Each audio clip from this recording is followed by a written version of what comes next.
My wife demanded my $5 million inheritance, but I refused. During my business trip, she called and said, "I demolished your parents' home. Now they will live in a shelter." I couldn't help but laugh. Because the house was... I'm glad to have you here. Follow my story until the end and comment the city you're watching from so I can see how far my story has reached.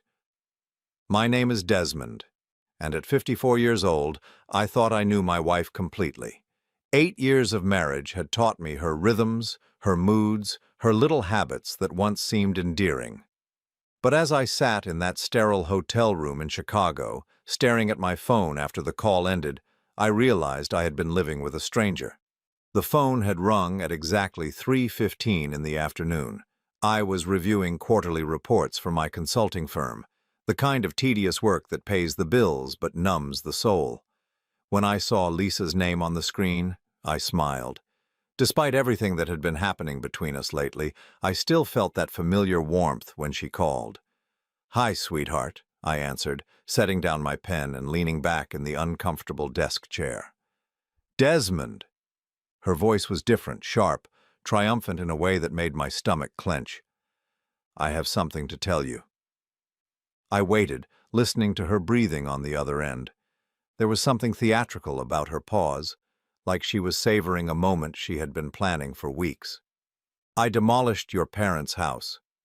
The words hung in the air between us. I blinked, certain I had misheard. "What did you say?" "You heard me correctly. I hired a demolition crew this morning. Your parents' precious little house on Maple Street is gone, completely gone, nothing but rubble and dust." My grip tightened on the phone. Through the hotel window, Chicago sprawled endlessly below me, but suddenly the room felt impossibly small. "Lisa, what are you talking about?" Her laugh was cold, mechanical. "Oh, don't pretend to be shocked, Desmond. You've been dragging your feet on this for 3 years. 3 years since they died, and you still wouldn't sell that worthless property. Well, now you don't have a choice." I could picture her pacing around our kitchen, probably wearing one of her expensive outfits, the ones that cost more than my parents spent on clothes in an entire year. She always paced when she was excited about something, when she thought she had won some invisible battle. "Where are they supposed to live now?" I asked quietly. "Who? Your parents?" "Desmond, they're dead. They've been dead for 3 years. The house was just sitting there, rotting, while you held on to some sentimental nonsense about preserving their memory." "I meant the tenants, Lisa. The elderly couple who've been renting the place." Another laugh, sharper this time. "Oh, them. I gave them 24 hours notice yesterday. They can figure it out. Maybe there's a shelter somewhere. The important thing is that now you'll finally have to use that inheritance money properly." And that's when I started laughing. It began as a quiet chuckle, barely audible, but it grew into something deeper, more genuine than any laugh I'd had in months. Lisa's voice became shrill on the other end, demanding to know what was so funny, but I couldn't stop. The absurdity of it all, the perfect irony of what she had just done, hit me like a revelation. "Desmond, stop laughing and listen to me. Do you understand what this means? Now we can finally access that money. We can buy a proper house, somewhere with real value. We can live the way we deserve to live." I wiped my eyes, still chuckling. "Oh, Lisa, if only you knew." "Knew what? Stop being cryptic and get serious about this. I've solved our problem. The house was worthless anyway, just a burden holding us back." That's when the memories started flooding back. Not just of the house, but of how we got here. How I had been so blind to what she really was, so desperate to believe in the fairy tale of our love story that I ignored every red flag she waved in front of me. I met Lisa 8 years ago at a charity auction. She was bidding on a weekend at a luxury spa, her dark hair pulled back in an elegant chignon, wearing a black dress that probably cost more than most people's monthly rent. When she lost the bid to another woman, I watched her face carefully. Most people would have been disappointed but gracious. Lisa's expression darkened with something uglier. Resentment. Entitlement. I should have paid attention to that moment. Instead, I was captivated by her beauty, her confidence, the way she moved through the room like she owned it. When I introduced myself and offered to buy her a drink, her entire demeanor shifted. She became warm, charming, attentive. Later, I learned she had done her research, knew exactly who I was and what I was worth. Our courtship was a masterpiece of manipulation, though I was too smitten to recognize it at the time. She laughed at all my jokes, shared my interests with suspicious enthusiasm, and gradually began suggesting little improvements to my life. My apartment was too small, my car too modest, my wardrobe too casual. Each criticism was wrapped in concern for my success, my image, my happiness. The first time I brought her to meet my parents, I should have seen the signs then, too. Mom had made her famous pot roast, the same recipe she'd used for 30 years. Dad wore his good shirt, the one he saved for church and special occasions. Their little house on Maple Street was spotless, filled with the scent of fresh flowers Mom had cut from her garden. Lisa smiled and complimented everything, but I caught the subtle way she avoided touching surfaces, how she declined to sit on Dad's worn leather recliner, how she pushed the food around her plate without really eating. After we left, she was quiet for most of the drive home. "They're sweet," she finally said, but the word came out flat, like she was describing a piece of stale cake. "They loved you," I told her, and they had. Mom had pulled me aside in the kitchen to whisper how beautiful Lisa was, how lucky I was to find such an elegant woman. "The house is very quaint," Lisa continued, staring out the passenger window. "Very old-fashioned." I should have defended them then. Should have told her about how Dad had worked double shifts at the factory to pay off that house, how Mom had sewed curtains for every window with her own hands, how every piece of furniture held a story, a memory, a piece of their life together. Instead, I made excuses. "They've lived there for 40 years. It's home to them." "Of course," Lisa said quickly, reaching over to squeeze my hand. "I didn't mean anything negative. It's just different from what I'm used to." That was her gift, I realize now. She could plant seeds of doubt, criticism, dissatisfaction, and then immediately smooth them over with affection. She made me complicit in my own disappointment with the people I loved most. Over the next few months, as our relationship deepened, she began making casual comments about my parents' house. Wouldn't they be more comfortable somewhere modern with better heating and air conditioning? Wasn't I worried about the neighborhood changing? Wouldn't the property be worth more if we sold it while the market was good? "I'm just thinking about their future," she would say, "and yours. When they're gone, that house will just be a burden. Old houses require so much maintenance." When I proposed to her, I thought I was the luckiest man alive. Lisa was everything I had ever dreamed of in a partner. Beautiful, sophisticated, ambitious. She pushed me to be better, to want more, to reach higher. I convinced myself that her suggestions about my parents came from love, from wanting the best for our future family. We married in 2017, a lavish ceremony that Lisa planned down to the smallest detail. Everything had to be perfect. From the imported flowers to the designer dress to the venue that cost more than my parents had spent on their entire wedding. When Dad offered to contribute to the expenses, Lisa gracefully declined. But I saw the way she looked at his worn wallet, the judgment in her eyes. The first real crack in our marriage appeared when my parents got sick. Dad's heart started failing first, and Mom's arthritis made it difficult for her to care for him. Lisa suggested we hire help, but when she learned how much it would cost, she had a different idea.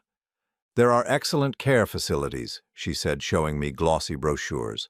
"Professional staff, medical care on site, activities designed for seniors. It would be so much better for them." "They want to stay in their own home," I told her. "It's where they've been happy for 40 years. "Desmond, be realistic. That house isn't equipped for elderly care.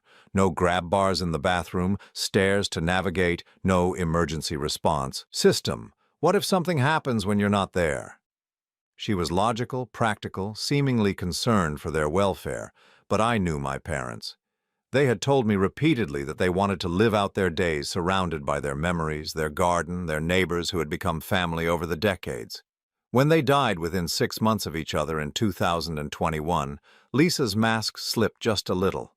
At the funeral, while I stood hollow-eyed and grieving, she was already talking about estate planning, about the wisdom of selling the house quickly before the market changed.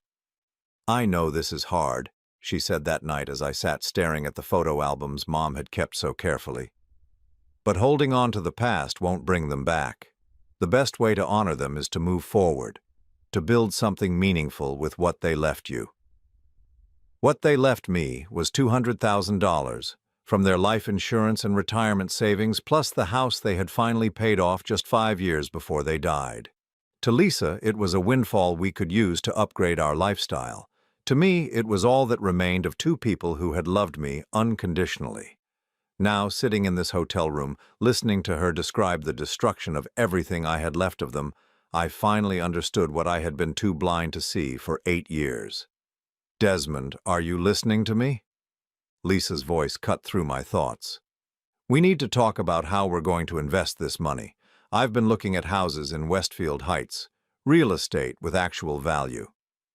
I looked out at the Chicago skyline, at the lives unfolding in thousands of windows, and felt something settle inside me. Peace, maybe. Or clarity. "We'll talk when I get home," I said quietly. "Good. I'm glad you're finally being reasonable about this. I know change is hard, but sometimes you have to be willing to let go of things that aren't serving your future." After I hung up, I sat in the silence of my hotel room for a long time. Lisa thought she had won something today. She thought she had finally forced my hand, eliminated the last obstacle between her and the money she had been coveting for 3 years. If only she knew what she had actually done.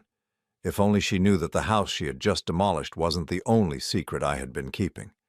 The flight home from Chicago gave me 6 hours to remember everything I had tried to forget about the last 3 years. As the plane cut through clouds above America's heartland, I found myself thinking about the day my parents died, and more importantly, what happened in the weeks that followed. Lisa had been so helpful during those dark days. Too helpful, I realized now. While I was barely functional with grief, she took charge of everything with an efficiency that should have alarmed me.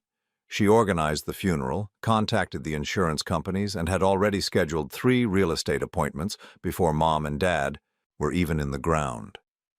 "I know this feels overwhelming," she had said, rubbing my shoulders as I sat at the kitchen table surrounded by paperwork. "But taking care of these practical matters now will save us so much stress later. Your parents would want you to handle their affairs responsibly." The first realtor she brought to the house was a sharp-eyed woman named Patricia, who walked through my childhood home like she was calculating board feet of lumber. I followed behind them, watching this stranger evaluate the place where I had taken my first steps, learned to ride a bike, brought home report cards and prom dates and college acceptance letters.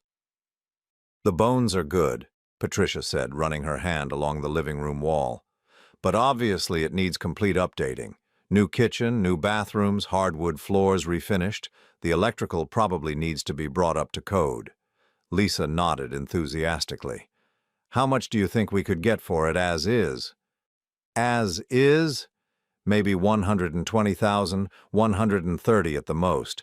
The lot is decent sized, but the location isn't prime. Most buyers in this price range will want something move-in ready." I watched Lisa's face fall slightly. She had been hoping for more, I could tell. After Patricia left, she spent the evening on her laptop, pulling up comparable sales in the neighborhood, calculating renovation costs, sketching out budget scenarios on legal pads. "If we put about 50,000 into updates, we could probably get 180,000, she announced over dinner. "That's a pretty good return on investment." "Or we could keep it," I said quietly. "Rent it out. The mortgage is paid off." Lisa set down her fork and looked at me with the patient expression she used when she thought I was being unreasonable. "Desmond, be honest with yourself. Do you really want to be a landlord? Dealing with tenants, maintenance calls, property taxes, and for what? Maybe $800 a month in rental income, assuming we can keep it occupied?" She pulled out her phone and started showing me rental listings in the area. "Look at this place. 3 bedrooms, 2 baths, just like your parents' house. $750 a month, and it's been on the market for 6 weeks." The numbers, made sense. Lisa always made sure the numbers made sense. But something in my chest tightened every time I imagined strangers living in my parents' bedroom, children who weren't me playing in the backyard where Dad had taught me to throw a baseball. I need more time to think about it, I told her. Lisa's smile was understanding, supportive. Of course, sweetheart. This is a big decision. Take all the time you need. But she didn't really mean it. Over the next few weeks, she brought up the subject regularly, always with new arguments, new reasons why selling was the smart choice. The house was too old, too small, in a declining neighborhood. Property taxes were going up. The roof would need replacement soon. The furnace was ancient. She scheduled more real estate appointments, each one presented as just getting information, just understanding our options. But I noticed how she lingered over the purchase agreements, how she asked detailed questions about closing costs and timelines. "I found the most amazing house yesterday," she said one evening, spreading photographs across the dining room table. "It's in Westfield Heights, that new development near the country club. 4 bedrooms, 3.5 baths, gourmet kitchen, finished basement." The house in the photos looked like something from a magazine. All clean lines and expensive fixtures, with a 3-car garage and professionally landscaped yard. It was beautiful in the way that model homes are beautiful, perfect and soulless. "How much?" I asked, though I already knew I wouldn't like the answer. $450,000. "But Desmond, think about it. This is an investment in our future. Property values in Westfield Heights have increased 18% in the last 2 years. We could build real wealth here."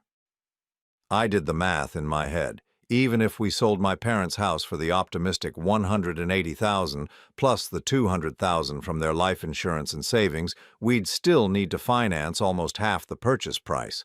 Our monthly payments would triple. "We can afford it," Lisa said, watching my expression. "Your consulting business is doing well, and I've been thinking about going back to work. Part-time, maybe something in interior design." Lisa had worked briefly as a design assistant before we got married, but she'd quit after 6 months, claiming the hours were too demanding and the pay too low for someone with her aesthetic sense. In the 3 years since my parents died, her part-time job intentions had never materialized into actual employment. "Let's just see what happens with Mom and Dad's place first," I said. "No rush." But Lisa was getting impatient. I could see it in the way she talked about the house, the increasing edge in her voice when she described the maintenance issues, the subtle criticisms of my reluctance to move forward. "I drove by there yesterday," she announced one evening in late October. "The yard looks terrible. All those leaves and nobody's raking them. It's bringing down the whole neighborhood. I'll go over this weekend and clean it up." "Desmond, you're missing the point. This is exactly what I'm talking about. The house is becoming a burden. You're working 60 hours a week trying to build your business, and now you're spending weekends doing yard work on a property that's just sitting empty." She was right, of course. She was always right about the practical details, but she was also wrong about everything that mattered. That weekend, I drove to Maple Street and spent the day raking leaves in my parents' yard. The house sat silent behind me, windows dark, the flower boxes Mom had tended so carefully now filled with the brown stalks of plants killed by frost. It felt like visiting a grave. But as I worked, neighbors stopped by.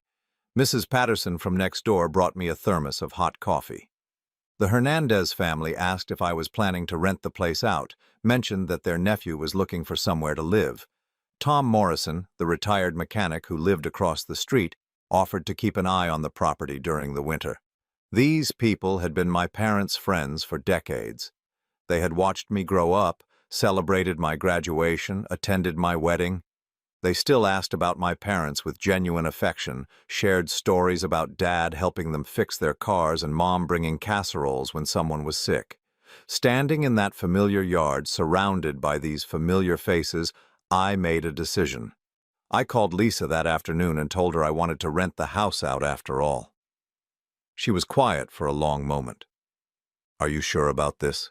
she asked finally. "It seems like you're letting emotions cloud your judgment." "Maybe," I admitted, "but it's my decision to make." Within a week, I had found tenants. An elderly couple named Robert and Margaret who had been priced out of their previous apartment when their building went condo. They loved the house immediately, loved the neighborhood, loved the fact that it had character and history instead of granite countertops and stainless steel appliances. Lisa smiled and said all the right things about giving it a try, about seeing how being a landlord worked out. But I caught the look in her eyes, the disappointment she tried to hide. For the next 2 years, the rental arrangement worked perfectly. Robert and Margaret were ideal tenants. Respectful, responsible, quiet. They paid their $800 rent on time every month, took care of small maintenance issues themselves, and treated the house like it was their own, because in many ways, it was. But Lisa never stopped pushing. Every few months she would bring up the subject again. Property values were rising. The rental income wasn't keeping up with inflation. We were missing opportunities to build wealth. "I understand you want to honor your parents' memory," she said during one particularly intense conversation. "But don't you think they would want you to make smart financial decisions? They worked their whole lives to leave you something valuable. Letting it just sit there generating minimal income isn't honoring their sacrifice."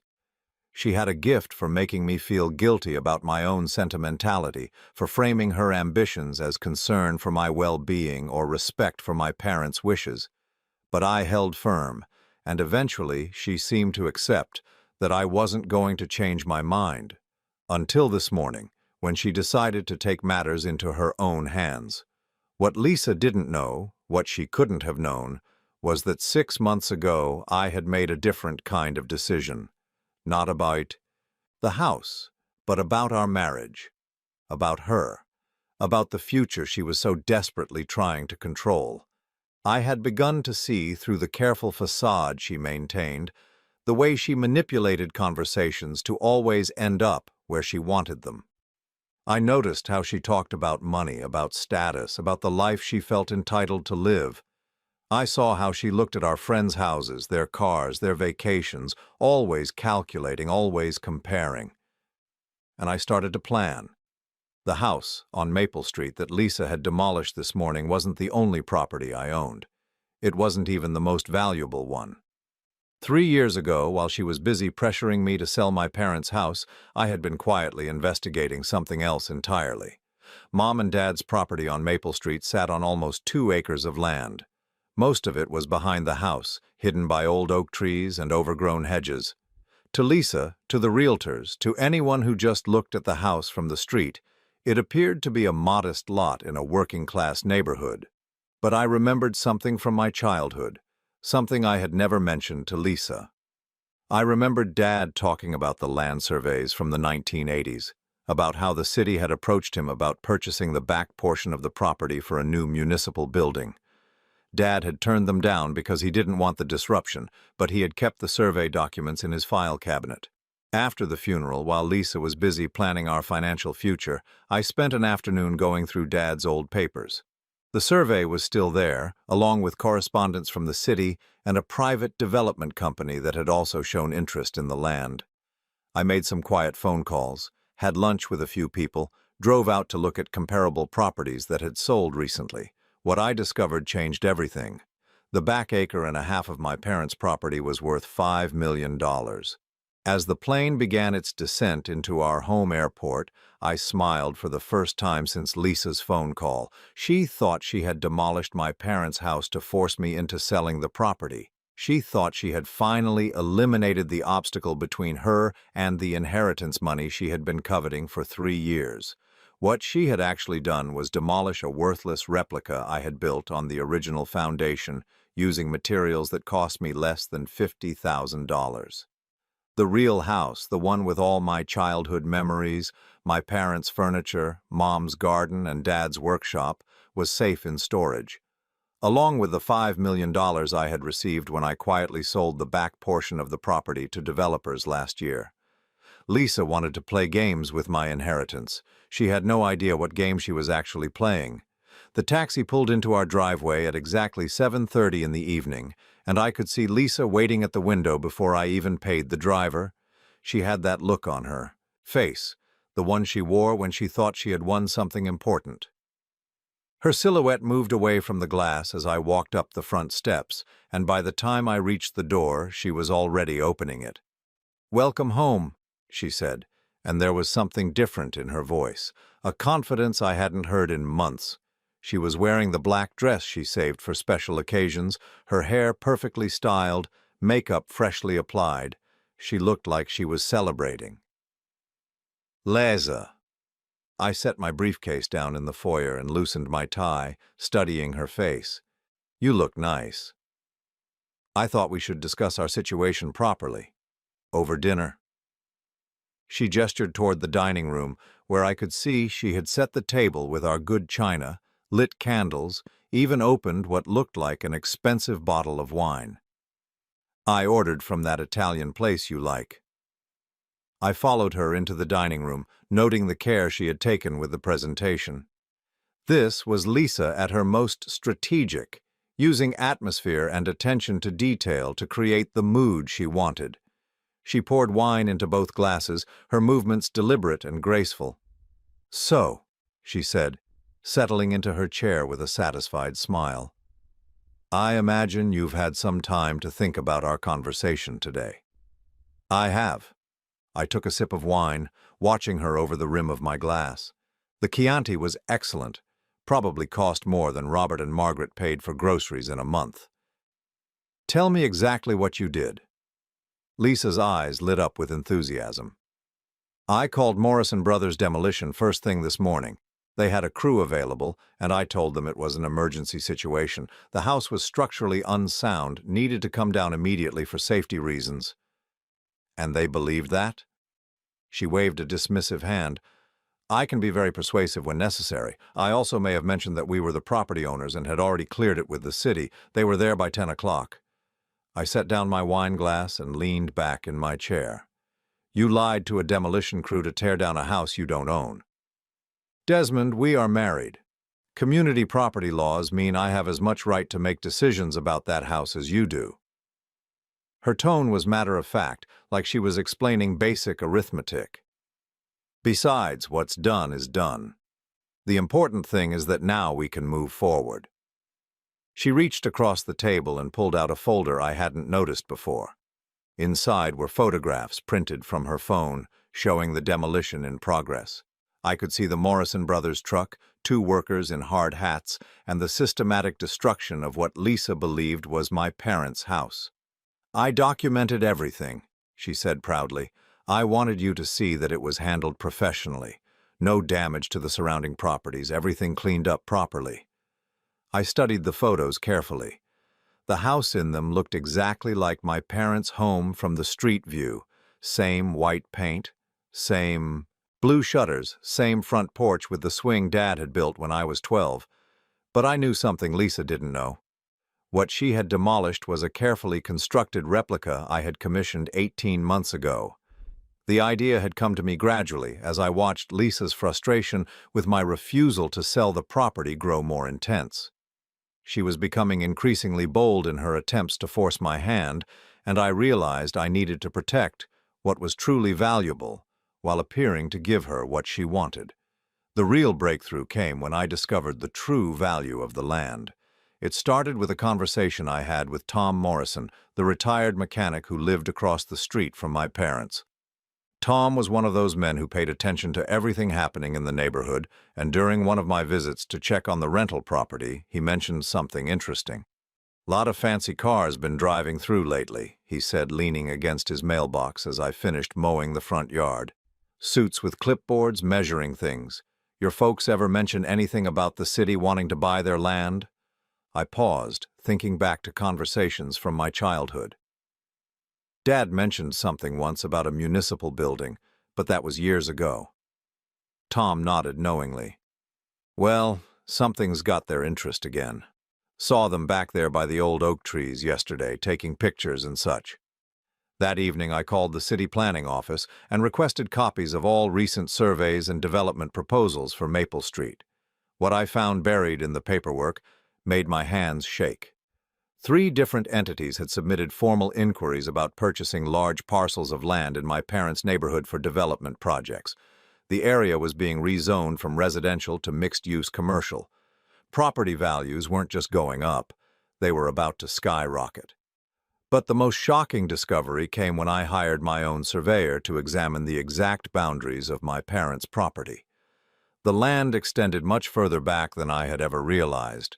What looked like city-owned woods behind the house was actually part of the original 2-acre parcel my grandfather had purchased in 1947. Over the decades, trees and brush had grown up, making the boundaries invisible, but the legal description was clear. My parents had owned almost 2 full acres in what was about to become the most valuable commercial real estate in the county. I spent the next month quietly researching development companies, zoning laws, and property values. I met with lawyers and real estate specialists, always careful to schedule these appointments when Lisa thought I was handling routine business matters. What I learned was staggering. Conservative estimates put the value of the back acre and a half at somewhere between $4 and $6 million, depending on the final zoning decisions and which development company ultimately won the bidding for municipal contracts. But there was a window of opportunity. The current property owners had 60 days to respond to preliminary purchase offers before the city would move forward with eminent domain proceedings.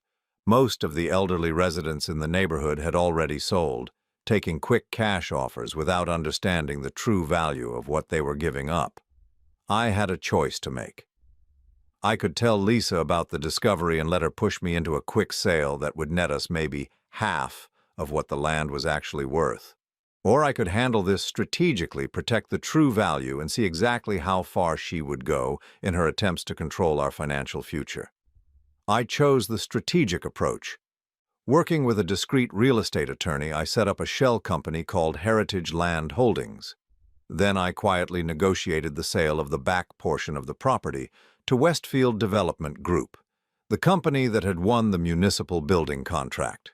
The final sale price was $5,200,000. But here's what made it truly brilliant. I only sold the land, not the house. The front portion of the property, where the actual house sat, remained in my name. To anyone looking at public records, it would appear that the original owners had sold off some unused back acreage to developers, nothing more. Lisa never knew any of this happened. To maintain the illusion, I hired a small construction company to build an exact replica of my parents' house on the remaining front portion of the property. Same dimensions, same materials, even the same paint colors. I had them use cheaper construction methods and materials that would look authentic from the outside but wouldn't last more than a few years. Meanwhile, I carefully moved everything valuable from the original house into climate-controlled storage: furniture, photographs, Dad's tools, Mom's china, even the wooden floors and original light fixtures. If I ever wanted to rebuild their home exactly as it had been, I could. The elderly tenants, Robert and Margaret, were relocated to a much nicer apartment across town. I covered their moving expenses and gave them 6 months free rent, telling them I had decided to renovate the property. Lisa never questioned any of this. As far as she knew, I had simply decided to make some improvements to increase the rental value.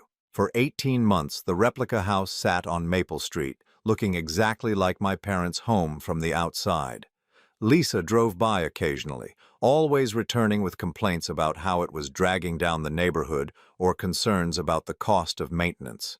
She had no idea she was looking at a building that cost me less than $50,000 to construct, sitting on a small lot I had essentially paid for with pocket change from a $5 million sale. Now, as I sat across from her at our dining room table, looking at photos of the demolition she was so proud of, I felt something between amusement and sadness. "The insurance will cover the demolition costs, won't it?" she was asking, pouring herself another glass of wine. I made sure to document everything for the claim. "Lisa," I said quietly, "there is no insurance claim." Her expression shifted slightly, a small frown creasing her forehead. "What do you mean?" "Of course there's insurance. You've been paying premiums for 3 years. The insurance was for the original house. The one that was demolished today was never insured." Now she looked confused, maybe even a little worried. "Desmond, What are you talking about? I saw the house myself. I've driven by it dozens of times. I reached into my jacket pocket and pulled out a folder of my own. Inside were the real property records, the development contracts, the banking statements showing the $5 million deposit, and photographs of my parents' actual belongings safe in storage. The house you demolished today was built 18 months ago, I said, spreading the documents across the table between us. It was a replica, constructed on the small front portion of the property after I sold the back acre and a half to developers. Lisa stared at the papers, her wineglass frozen halfway to her lips. That's impossible. The sale was finalized in June of last year, $5,200,000. The money has been sitting in investment accounts that you don't have access to, earning interest while I decided what to do next. Her face went through a series of expressions: confusion, disbelief, and then something harder to read. She set down her wineglass with a hand that wasn't quite steady. "You're lying." I pulled out my phone and showed her the banking app, scrolling to the account summary that showed a current balance of $5,743,000. Lisa's skin went pale. "This isn't possible. You can't have hidden this from me. We're married. I would have known." "You would have known if you had ever asked the right questions, but you were so focused on forcing me to sell what you thought was a worthless house in a declining neighborhood that you never bothered to research the actual value of the land." She grabbed the property documents, scanning them frantically. "These could be fake. You could have had these made." I pulled out my phone again and called my attorney's office. "David, it's Desmond. I'm going to need you to send verification of the Heritage Land Holdings transaction to my home email address. Yes, the full documentation package." Lisa watched me make the call, her eyes getting wider with each word. When I hung up, she was staring at me like I was a stranger. "My laptop is in the study," I said. "We can verify everything together." 20 minutes later, Lisa sat in stunned silence as we scrolled through official records, bank statements, and legal documents that confirmed everything I had told her. The sale was real. The money was real. The house she had demolished that morning was nothing but an expensive piece of theater. "Why?" she whispered finally. "Why would you hide this from me?"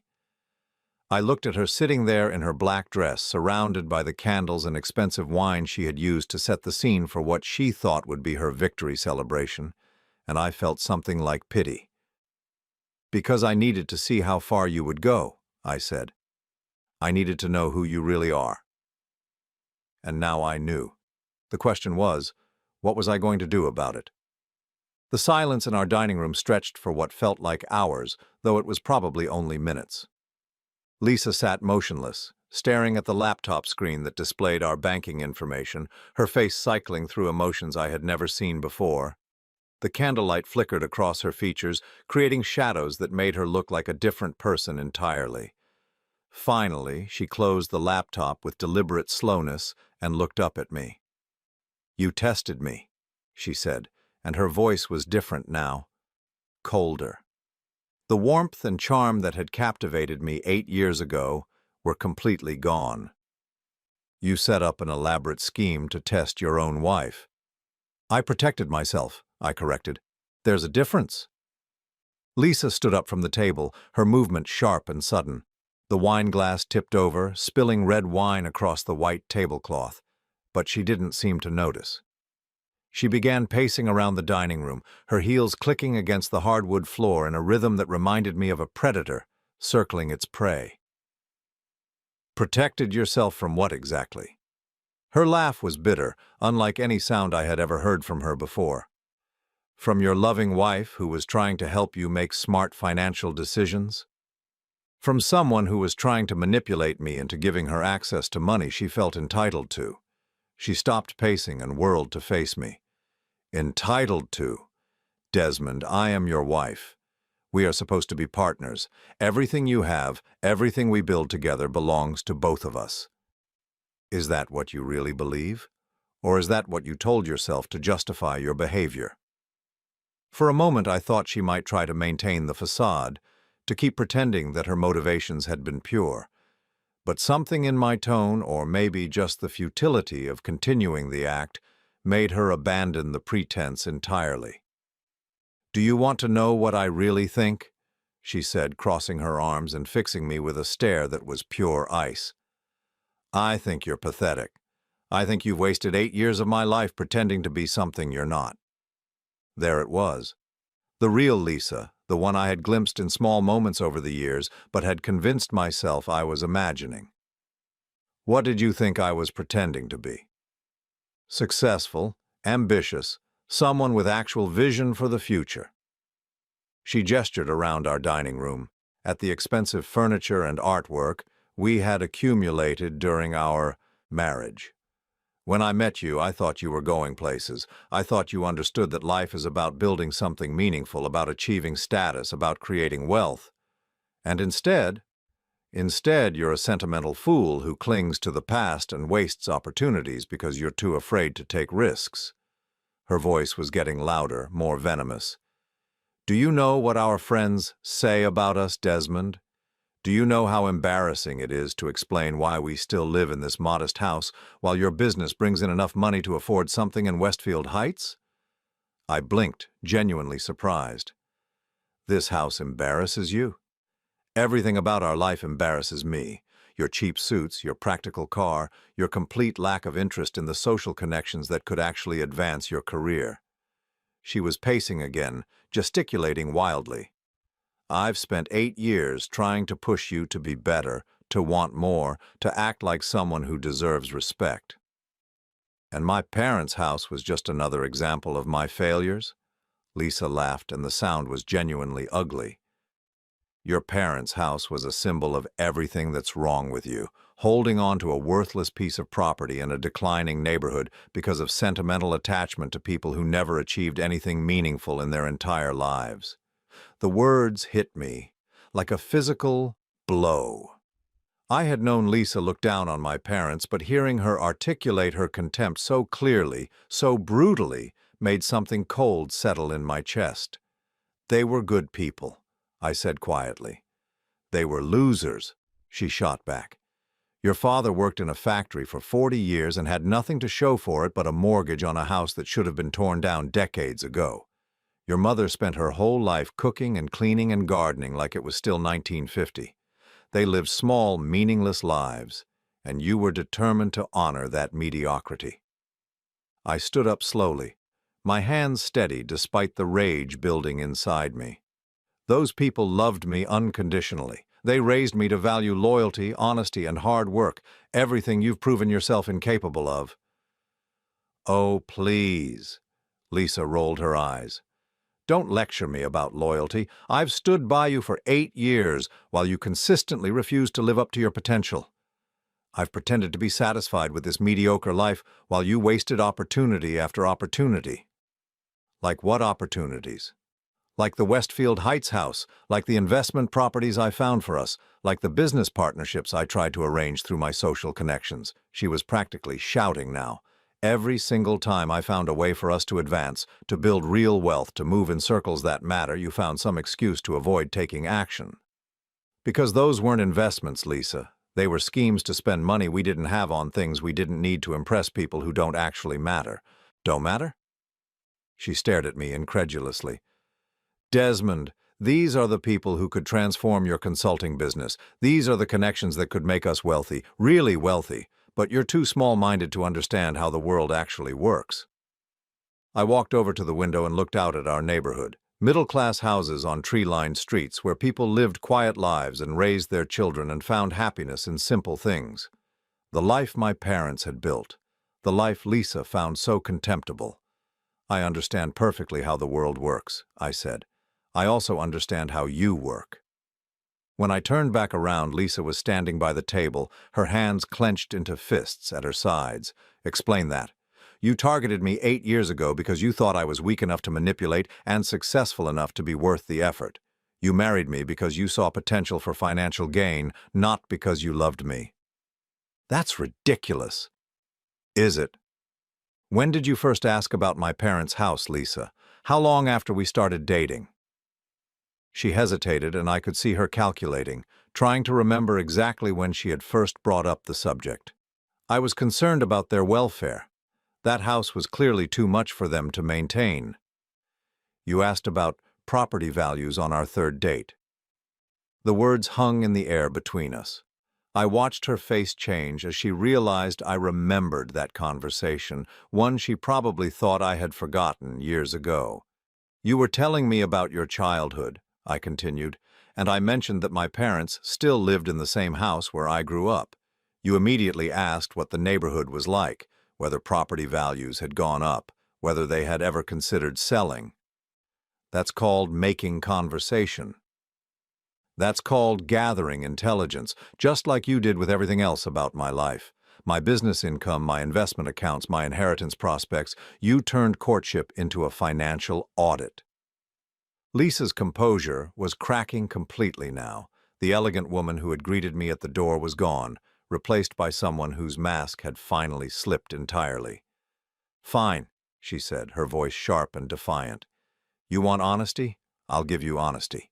Yes, I researched you before we got serious. Yes, I made sure you were financially stable before I committed to a relationship. That's called being smart, Desmond. That's called not wasting my time on men who can't provide the kind of life I deserve." "And what kind of life do you think you deserve?" "Better than this," she gestured around the room with obvious disdain. "I deserve to live somewhere that reflects my taste, my education, my standards. I deserve to travel to places that matter, to socialize with people who have influence, to build something significant instead of just existing. On my money. On our money. Money that you've been too cowardly to leverage properly because you're afraid of taking risks, afraid of appearing ambitious, afraid of admitting that you want more than your parents' pathetic version of the American dream." I pulled out my phone and started recording our conversation. Lisa noticed immediately and laughed. "Are you seriously recording this?" "I'm documenting it. For my attorney." That stopped her short. For the first time since the conversation began, she looked uncertain. "Your attorney? Did you think there wouldn't be consequences for what you did today, Lisa? You hired a demolition crew under false pretenses. You lied to them about having permission to tear down a building. You trespassed on property that doesn't belong to you. You displaced elderly tenants without proper notice. I thought it was our house."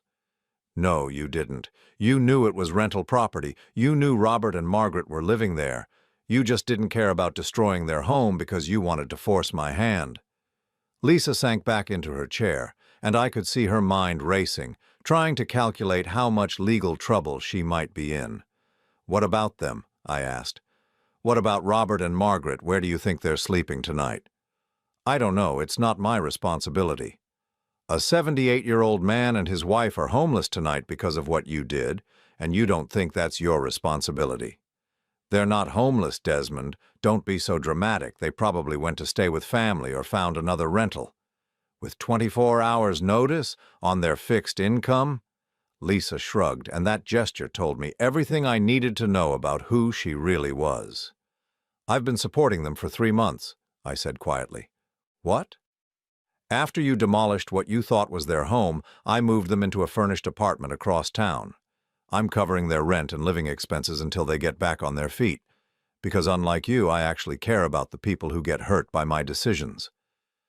Lisa stared at me, and for a moment I thought I saw something like shame cross her face. But it was gone so quickly I might have imagined it. "How much?" she asked. "How much what?" "How much are you spending on them? Because that money comes out of our household budget. That's money that should be going toward our future." And there it was. Even faced with the human cost of her actions, her first concern was how it affected her access to money. I looked at my wife of 8 years, this woman I had once thought I would spend the rest of my life with, and felt a profound sense of clarity. "Lisa," I said calmly, "I want a divorce." She blinked, her mouth opening and closing like she couldn't quite process what I had said. "You can't be serious." "I've never been more serious about anything in my life." "Because of this? Because I made one mistake trying to help us move forward financially? Because you're not who I thought you were. Because I finally understand that you never loved me, you loved what you thought I could provide. Because you just told me that elderly people losing their home doesn't matter as long as it doesn't cost you money." Lisa's expression shifted again, and suddenly the charm was back. the warmth that had initially attracted me. "Desmond, sweetheart, you're being emotional. We can work through this. Marriage is about forgiveness, about growing together through difficult times." But it was too late. I could see the calculation behind her smile now, the way she was already strategizing how to minimize the damage, how to manipulate her way back to the position she wanted. "The divorce papers will be filed Monday morning," I said. "What about the money, the inheritance?" "What about it?" "I'm entitled to half of everything acquired during our marriage." I smiled for the first time since I had gotten home. "Actually, you're not. Community property laws don't apply to assets I owned before our marriage or inherited separately. The $5 million came from property I inherited from my parents. You have no legal claim to it." Lisa's face went white. "That's not possible." "I've had an excellent attorney for the past 6 months, Lisa, ever since I realized what kind of person I was really married to." She sat there in stunned silence as the full scope of her situation became clear. She had destroyed what she thought was my parents' house to force me to give her access to money she would never see. She had revealed her true nature so completely that there was no possibility of reconciliation, and now she was going to lose everything she had been scheming to get. "You planned this," she whispered. "All of it. The fake house, the hidden money, the recording. You planned to destroy our marriage." "No, Lisa," I said, standing up from the table. "You destroyed our marriage the moment you decided my parents' memory was worth less than your ambitions. I just finally figured out who you really are." As I walked toward the door, she called after me one last time. "Where are you going?"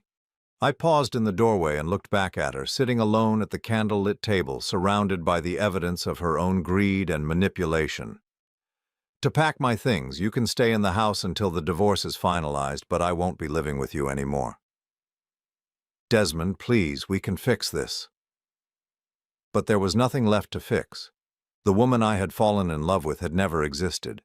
The marriage I thought I was saving had been dead for years. It was time to build something new, something real. I spent that first night at the Hampton Inn downtown, lying awake in an unfamiliar bed while my phone buzzed incessantly with calls and texts from Lisa. By morning, I had 47 missed calls and a string of messages that progressed from tearful apologies to angry accusations to increasingly desperate pleas for reconciliation. The last text had arrived at 3:30 in the morning. "You're making the biggest mistake of your life. I can destroy you." I forwarded the message to David, my attorney, along with the recording I had made of our conversation the night before. His response came back within minutes. "Don't engage. Document everything. See you at 9. David's office occupied the top floor of one of the oldest buildings in the financial district, with windows that looked out over the river and walls lined with law books that probably cost more than most people's cars. He was one of those lawyers who charged $800 an hour and was worth every penny, especially when dealing with someone like Lisa. "She's going to fight dirty," he said after reviewing the audio recording and the threatening text messages. "People like this don't accept defeat gracefully. She's going to try every angle she can think of to get access to that money." "What kind of angles?" David pulled out a thick folder and spread several documents across his mahogany desk. "First, she'll claim the inheritance should be considered community property because you used marital funds to maintain and improve the original property. Second, she'll argue that since you sold the land during your marriage, the proceeds should be split equally. Third, she'll probably try to prove that you defrauded her by hiding assets." I studied the legal briefs he had prepared. "Can she make any of those arguments stick?" "Not if we handle this correctly. The inheritance came from property you owned before the marriage. The improvements you made were minimal and came from your separate business income. The land sale was of an asset you inherited independently. And you didn't defraud her because you were under no legal obligation to disclose the transaction." "What about the demolition? What kind of trouble is she in for that?" David's expression grew more serious. "That's where it gets interesting. She hired a demolition crew under false pretenses, claiming emergency authority she didn't possess. She trespassed on property she doesn't own. She displaced tenants without proper notice, and she did it all with the intent to coerce you into financial decisions. So what are we talking about? Fines? Criminal charges, potentially. Vandalism, fraud, harassment. The district attorney's office takes these kinds of domestic financial crimes very seriously, especially when elderly tenants are involved. My phone rang. Lisa's number. I declined the call and set the phone to silent. She's not going to give up easily, I told David. As if summoned by my words, his assistant knocked on the door and stepped inside with a worried expression. "Mr. Patterson, there's a woman downstairs demanding to see you. She says she's Mrs. Holloway and that this is an emergency." David and I exchanged glances. "Tell security to escort her out," he said, "and call down to the lobby desk. Mrs. Holloway is not to be allowed in this building under any circumstances." After his assistant left, David turned back to me with a grim smile. "It's starting." Over the next week, Lisa's campaign to regain control of the situation escalated dramatically. She hired her own attorney, an aggressive divorce specialist named Catherine Moss, who was known for scorched earth tactics in high-asset cases. She filed a temporary restraining order claiming I was hiding community assets. She contacted my business clients suggesting that I was under investigation for financial fraud. But her most devastating move came on Thursday afternoon. I was in a client meeting when my assistant knocked on my office door with an expression of barely controlled panic. "Mr. Holloway, there are police officers here. They say they need to speak with you immediately." The two officers who entered my office were professional but serious. Detective Rodriguez, a woman in her 40s with sharp eyes and graying hair, took the lead. "Mr. Holloway, we're investigating a complaint of elder abuse and financial exploitation filed by your wife. She alleges that you've been stealing money from elderly tenants and using their Social Security benefits to fund illegal property transactions." I felt the blood drain from my face. "That's completely false." "We'd like to hear your side of the story," Detective Rodriguez said, pulling out a small recording device. "Can you tell us about your relationship with Robert and Margaret Chen?" For the next hour, I explained everything: the rental arrangement, the demolition, the temporary housing I had provided for the elderly couple. The detectives took notes, asked pointed questions, and requested documentation for every financial transaction I described.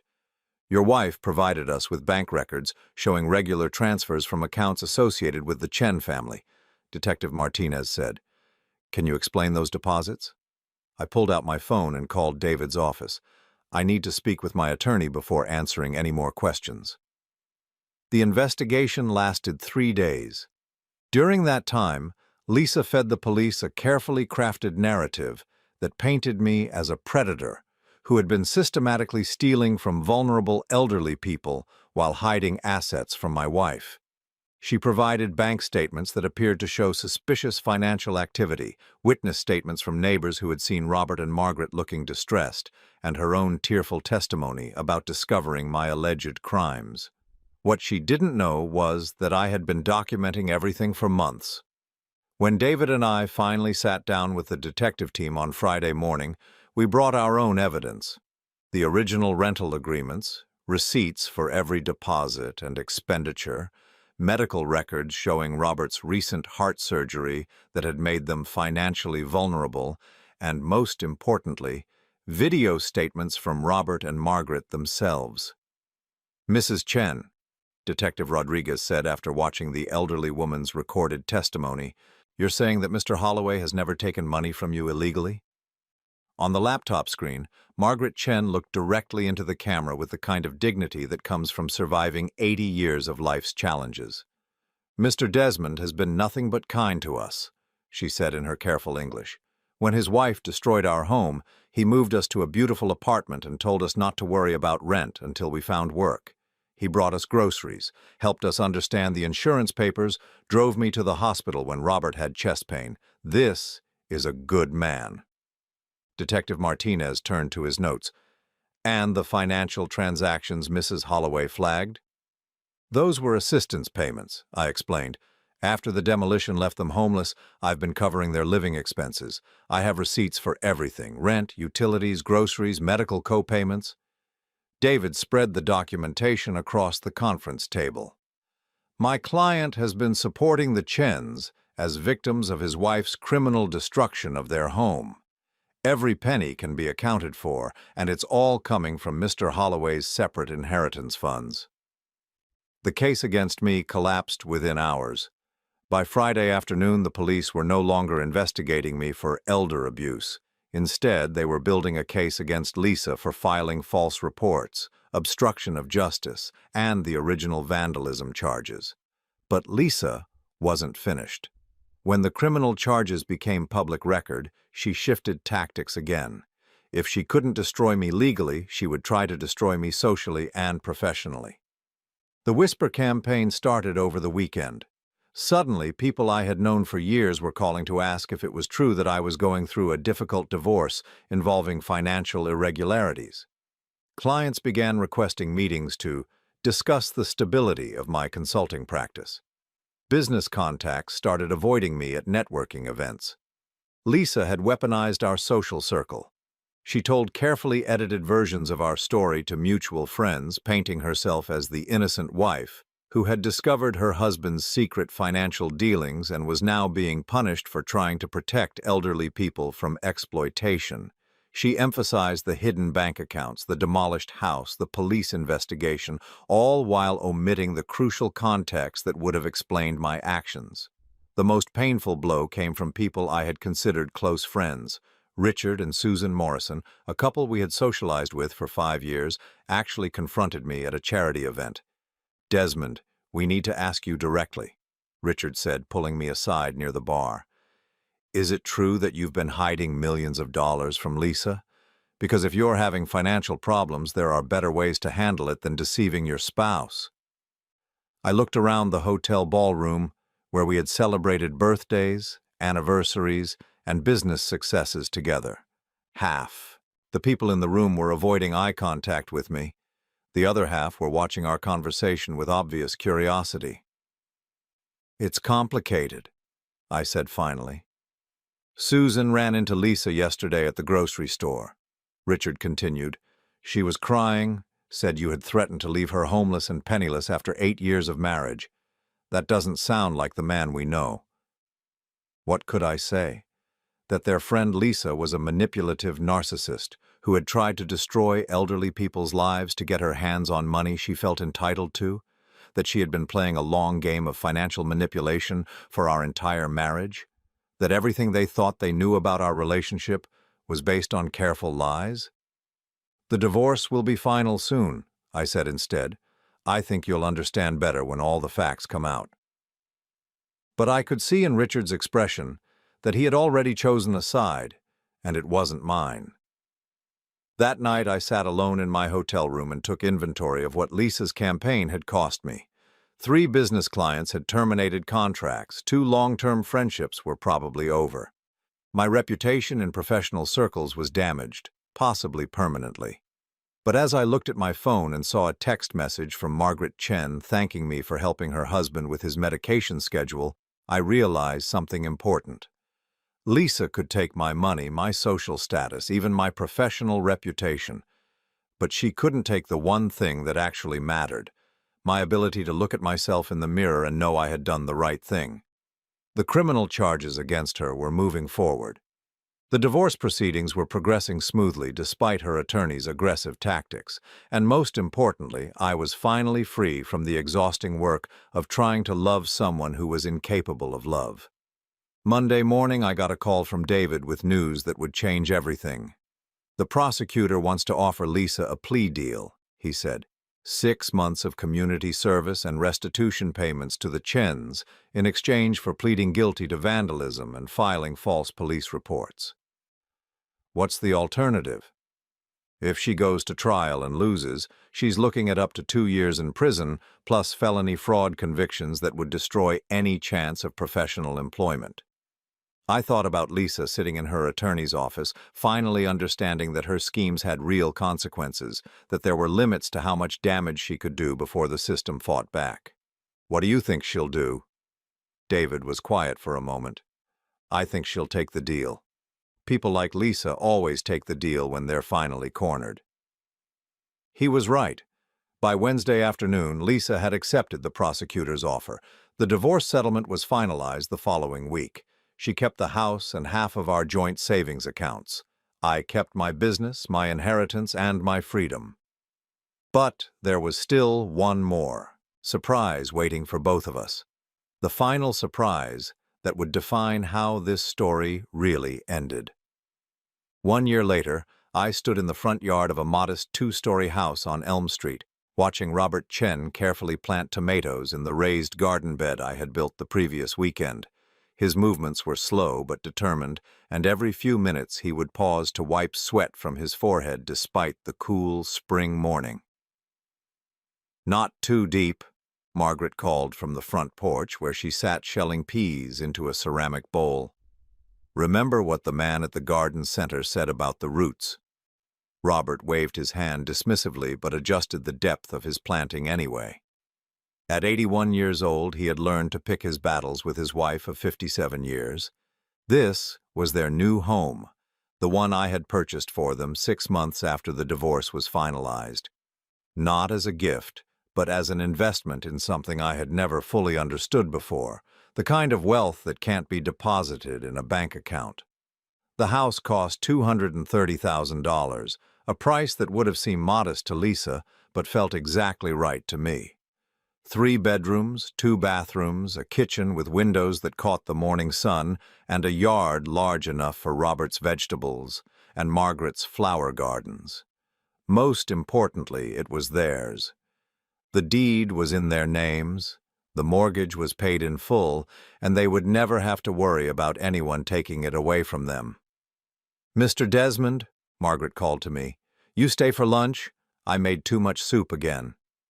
I checked my watch. It was Saturday afternoon, I had nowhere else to be, and Margaret's soup was legendary in their new neighborhood. "If you're sure it's not too much trouble." "No trouble," Robert said, brushing dirt from his hands as he stood up slowly. "Margaret always makes food for Army. Better you eat it than I get fat." We had developed this routine over the past year. I would stop by on weekends to help with small projects around the house. Margaret would insist on feeding me, and we would spend hours talking about everything and nothing. They told me stories about their childhoods in China, their immigration to America in the 1970s, their son who lived in California and called every Sunday. I told them about my parents, my work, my plans for the future. What I didn't tell them, what I never told anyone, was that these Saturday afternoons had become the most valuable part of my week.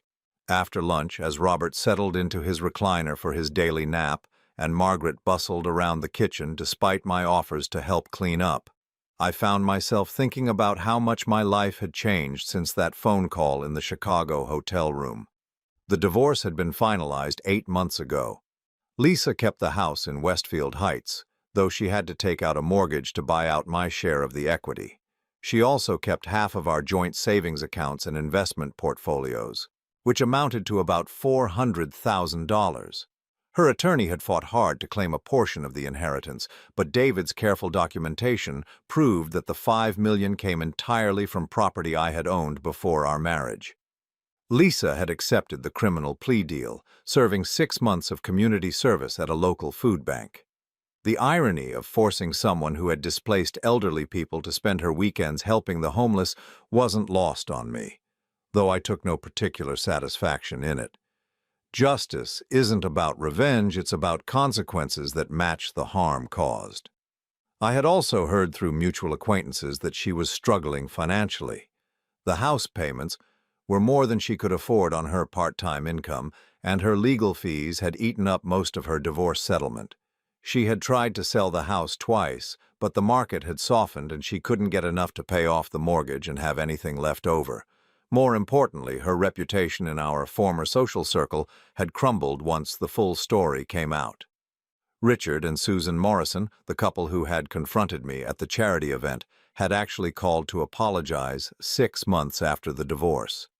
They had learned about the criminal charges, the displaced elderly tenants, and Lisa's systematic manipulation of our marriage. Their apology was sincere, but I found that I didn't need their validation anymore. The business had recovered more quickly than I expected. Word spread that the criminal investigation had cleared me completely, and several clients who had initially distanced themselves came back with larger contracts than before. My reputation for integrity, it turned out, was worth more in the long run than Lisa's social connections had ever been. But the most significant change in my life wasn't financial or professional, it was personal. I had started volunteering at the senior center where Robert and Margaret played cards twice a week. What began as occasional visits to check on their adjustment to the new neighborhood had evolved into regular involvement with the center's programs. I helped elderly residents navigate technology, drove people to medical appointments when family wasn't available, and gradually became part of a community I had never known existed. 3 months ago, the center's director had approached me about joining their board of directors. "We need someone with business experience," Ellen Martinez had explained over coffee in her cluttered office. "Someone who understands finance but also understands what our clients really need." The senior center served about 300 elderly people in the county, providing everything from meal delivery to transportation to social activities. Their budget was always tight, their facilities were outdated, and their staff was overworked and underpaid. But the people they served reminded me why money was supposed to matter. I thought about Mrs. Patterson, the 85-year-old widow who came to the center every day because it was the only place she could afford to eat lunch and have a conversation with another human being. I thought about Harold Kim, the 90-year-old veteran who had built a successful landscaping business after the war but now lived on Social Security because medical bills had consumed his life savings. These were people who had worked hard, raised families, contributed to their communities, and deserved better than to spend their final years isolated and struggling. I accepted the board position, and by Christmas, I had convinced the other directors to let me fund a major expansion. The new Margaret and Robert Chen Community Wing opened last month. It includes a commercial kitchen where volunteers prepare meals for home delivery, a health clinic staffed by nurses who specialize in geriatric care, and a computer lab where seniors can video chat with distant family members or learn to navigate online banking. The dedication ceremony was small but meaningful. About 50 people gathered in the main hall while Ellen Martinez gave a speech about the importance of community support for vulnerable seniors. Robert cut the ribbon with shaking hands while Margaret dabbed at her eyes with a tissue. "Why you name it for us?" Margaret had asked me when I first proposed the idea. "We just ordinary people." "No," I had told her. "You're extraordinary people who happen to live ordinary lives. That's exactly who this place should honor." Standing in their garden now, watching Robert methodically water his tomato plants while Margaret swept the front porch, I understood something about happiness that I had never grasped during my marriage to Lisa. Happiness isn't about accumulating enough wealth to impress other people. It's about having enough resources to take care of the people you love and enough purpose to make your life meaningful. The $5 million that Lisa had been so desperate to control was still sitting in investment accounts, growing steadily and providing me with more financial security than I would ever need. But the money that felt most valuable was the much smaller amount I spent each month supporting the senior center, helping families like the Chens, and building the kind of community my parents would have been proud to be part of. My phone rang, interrupting my thoughts. David's number appeared on the screen. "I have news," he said when I answered. "Lisa's filed for bankruptcy." I felt something that might have been sadness, but not for the reason I expected. What happened? She couldn't keep up with the mortgage payments on the house. Also, apparently she borrowed money against her car to pay for credit card debt, and that's caught up with her. She's losing everything. I walked to the other side of Robert's garden, lowering my voice so the elderly couple wouldn't overhear. "Is she asking for help?" "No, actually, she's trying to get the criminal. Restitution payments reduced because of financial hardship. Claims she can't afford the monthly payments to the Chens." The restitution was only $200 a month. Money that was supposed to help cover the additional living expenses Robert and Margaret had incurred because of the demolition. It was a token amount compared to what Lisa had actually cost them, but it was the principle that mattered. What do you think will happen? The court probably won't modify the order. Criminal restitution isn't dischargeable in bankruptcy, and $200 a month isn't considered unreasonable for someone who's physically capable of working. After David hung up, I stood in the Chen's garden for a long time, thinking about the choices that had led Lisa and me to such different places. I had married her, thinking she was ambitious, sophisticated, someone who would push me to achieve more than I might accomplish alone. What I had failed to understand was the difference between ambition and greed, between wanting to build something meaningful and simply wanting to acquire things that would impress other people. Lisa's version of success was about status symbols. Expensive houses, luxury cars, designer clothes, social connections that could be leveraged for more opportunities to acquire more status symbols. It was a circular pursuit that never led to satisfaction, because there was always someone with a bigger house, a newer car, more exclusive connections. My parents' version of success was about relationships. Marriage that deepened with time, children who grew up feeling loved and secure, neighbors who became family, work that provided dignity and purpose. They had died in the same modest house where they had raised me, surrounded by photographs of people who loved them, leaving behind a legacy of kindness that was still paying dividends in my life. "Mr. Desmond," Margaret called from the porch, "you look too serious for Saturday afternoon. Come sit. Robert wake up soon and want to show you his pepper plants." I joined her on the porch steps, accepting the glass of iced tea she pressed into my hands. The afternoon sun slanted across their small front yard, illuminating the flower borders Margaret had planted around Robert's vegetable garden. Their mailbox, which I had helped Robert install last month, bore their name in neat black letters, Chen. This was what wealth looked like when it was used properly. Not to buy things, but to buy security. Not to impress strangers, but to take care of people who mattered. Not to accumulate assets, but to build relationships that would outlast any bank account. "Margaret," I said, "can I ask you something?" "Of course." "Do you ever think about the house on Maple Street? Do you miss it?" She was quiet for a moment, rocking slowly in the wooden chair Robert had bought at a garage sale and painted white to match their front door. "I miss the neighbors," she said finally. "Mrs. Patterson next door, she give me tomatoes from her garden every summer. Tom Morrison across street, he helped Robert fix car when it no start. That neighborhood, it was family." "Do you ever wish none of this had happened? That Lisa hadn't demolished the house?" Margaret stopped rocking and looked at me with the kind of clear-eyed wisdom that comes from surviving 8 decades of life's unexpected turns. "Mr. Desmond, you know what I learned in 82 years. Bad things happen, but good people make good things from bad things. Your wife, she tried to hurt us, yes, but you make sure we okay. Now we have beautiful house, nice neighborhood, no worry about rent. Sometimes God used bad people to bring good people together." As if summoned by her words, Robert appeared in the doorway, his hair sticking up at odd angles from his nap. "Pepper plants ready for tour," he announced seriously. "Very important peppers this year.